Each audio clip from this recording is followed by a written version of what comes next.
রুমানার কিচেনে আজকে তৈরি করছি স্টিয়ার ফ্রাইড চিকেন, একটু কোরিয়ান স্টাইলে।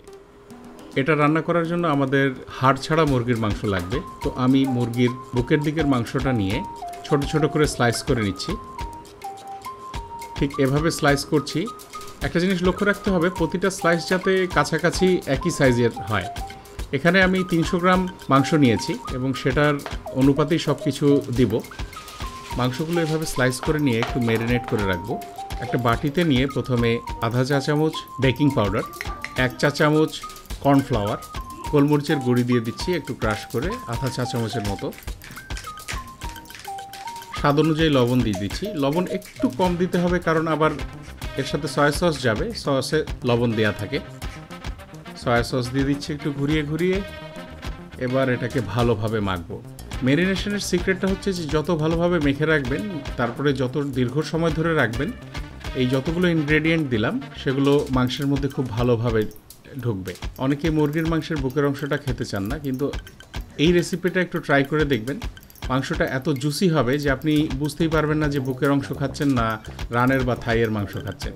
এবার আমি একটা ঢাকা দিয়ে রুম টেম্পারেচারে এটাকে 1 থেকে 1.5 ঘন্টা এমনি রেখে দেব।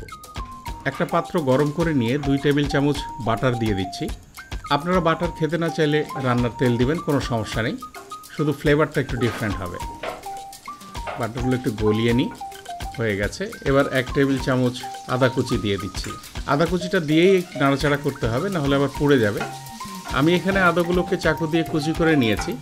আপনারা চাইলে একই পরিমাণ আদা একটু থেতলে নিয়ে দিয়ে দিতে পারেন। নাড়াচাড়া করছি। হালকা কালারটা চেঞ্জ হয়ে আসার পরে 1.5 টেবিল চামচ রসুন কুচি দিয়ে দেবো। রসুনটা আমি একইভাবে কুচি করে দিয়েছি। আপনারা যদি কুচি করতে না চান থেতলে দিতে পারেন, কিন্তু বাটা আদা রসুন দেওয়া যাবে না। আদা রসুনটা লাল হয়ে গেছে। এখন আমি মাংসগুলো দিয়ে দিচ্ছি। মাংসগুলো কিন্তু একবারে ঢেলে দেওয়া যাবে না, আস্তে আস্তে বিছিয়ে দিতে হবে। একবারে ঢেলে দিলে হয় কি, একটা আরেকটার সাথে লেগে যাবে, তখন আর আলাদা করতে সমস্যা হবে। মশলাগুলোর সাথে একটু মাখিয়ে নিচ্ছি। মাখিয়ে নিয়ে যেটা করতে হবে, আমাদেরকে মাংসগুলোকে একটা লেয়ারে নিয়ে আসতে হবে। সবগুলো মাংস যাতে প্যানের সারফেসের উপরে থাকে, একটা মাংস আরেকটার উপরে চড়ে না থাকে। এভাবে রেখে 5 মিনিট আমরা এটাকে রান্না করব। ঠিক দেখেন, একটা মাংস কিন্তু আরেকটার উপর চড়ে নেই। পুরো রান্নার প্রসেসটাই হবে মিডিয়াম আঁচে।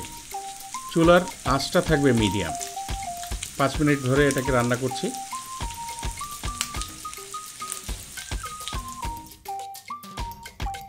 একটা কাপে আধা কাপ পানি নিয়ে 1 চা চামচ কর্নফ্লাওয়ার দিয়ে দিলাম। এবার এটাকে ভালো করে গুলতে হবে। কর্নফ্লাওয়ারের একটা বৈশিষ্ট্য হচ্ছে, আপনি যদি ভালো করে না গোলেন দলা থেকে যাবে নিচে।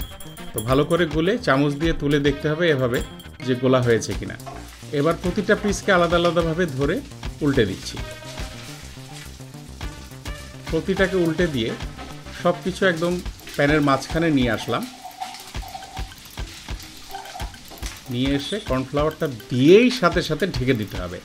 এখানে যে ভ্যাপারটা হবে কর্নফ্লাওয়ারের, বাটারের সাথে আদা রসুনের সাথে কর্নফ্লাওয়ারের মিক্স হয়ে যে ভ্যাপারটা হবে, ভ্যাপারটা যাতে মাংসটা কনজিউম করে সেজন্য ঢাকাটা দেয়া, না হলে এই ফ্লেভারটা পাবেন না। খাওয়ার সময় বুঝবেন যে অসাধারণ একটা ফ্লেভার আসছে। রান্না হচ্ছে, চলুন দেখে নিই স্টিয়ার ফ্রাইড চিকেন তৈরি করতে কী কী লাগছে।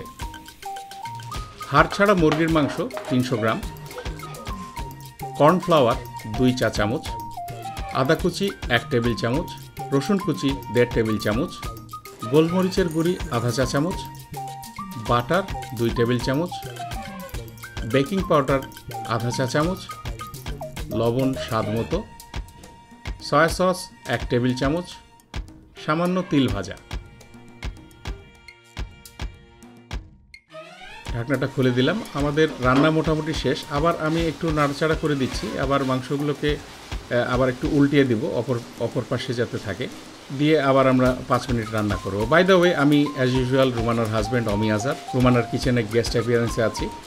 রান্নাটা আমাদের হয়ে গেছে। এবার এটাকে আমরা একটা পাত্রে আস্তে করে একটু তেলগুলো পাশিয়ে নিয়ে তুলে নেব। ব্যস্ততার কারণে বাংলাদেশি স্টাইলে মুরগির মাংস রান্না করা অনেকটা ডিফিকাল্ট হয়ে যায়। আমাদের এই রেসিপিটা রান্না করবেন, সময় লাগবে মাত্র 20 থেকে 25 মিনিট এবং ডিফারেন্ট একটা ফ্লেভার পাবেন, ডিফারেন্ট একটা টেস্ট পাবেন। আশা করছি ভালো লাগবে। এবার পরিবেশনে চলে যাব। তো পরিবেশনের আগে আমরা তিলটাকে প্রসেস করে নিই। তিলটা প্রসেস করার জন্য যেটা প্রয়োজন, পাত্রটা ফুল গরম হয়ে গেলে তিল দিয়ে দিতে হবে। তিল দেওয়ার সাথে সাথেই নাড়তে হবে। নাড়তে নাড়তে আপনারা লক্ষ্য করবেন কালারটা লালচে হয়ে আসছে এবং আস্তে আস্তে কিছু তিল ফুটছে, ফুটফুট করে শুনতে পাচ্ছেন ফুটছে। এরকম যখন ফুটতে থাকবে বুঝবেন তিলটা ভাজা হয়ে গেছে, কালারটা চেঞ্জ হয়ে একটা ঘিয়া কালার চলে এসছে, এই তিলটা ভাজা হয়ে গেছে। এবার পরিবেশনে চলে যাচ্ছি, একটু তিল ছিটিয়ে দিই। অবশ্যই তৈরি করবেন। কোনো প্রশ্ন থাকলে আমাদের ভিডিওর নিচে কমেন্ট করবেন, আমরা উত্তর দেব। পাশে যে আইটেমগুলো আছে সেগুলোর লিঙ্ক আপনারা ভিডিও ডেসক্রিপশনে পাবেন। ভিডিওটা ভালো লাগলে একটা থামস আপ দিবেন, আর আমাদের সাথে থাকতে অবশ্যই আমাদের সাবস্ক্রাইব করবেন। আমাদের জন্য দোয়া করবেন এবং আশা করছি আপনারা সবাই ভালো থাকবেন। ধন্যবাদ।